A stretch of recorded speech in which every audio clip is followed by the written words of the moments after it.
Ingqele eqhaqhazelisa amazinyo ibeka ubomi babo bangenamakha emngciphekweni. Iqela lodinga indawo nelihlala kwibala likarhulumente ePitoli licela ingubo, impahla nezihlangu kubemi beli.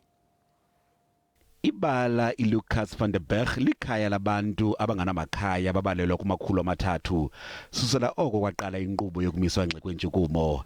Eliqela lihlala apha liyabulela ngokutya likufumanayo kodwa lucela kuncedwa ngengubo nangempahla. They gave us blankets, 2 blankets up to this far, and I would say truthfully the blankets are not like warm enough. Hot water, it's a serious problem because our showers are blocked, but we are under the property of the municipality, which we are not allowed to make use of the showers any longer because they're saying they are blocked. Umasipala waseTshwane uthi uzamile ukwenza konke kusemandleni ukunceda. But remember, on the regulations of the lockdown, what has transpired is that people were taken into the facility, and the facility is an outdoor facility. It's not like your other facilities where they're housed in halls or into centers.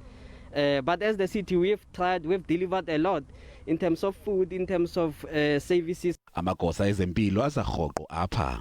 This facility falls into the hotspot of the city in terms of the high rate of infections and all that. But with God's mercy, we have never experienced a situation where one beneficiary has been infected or other things.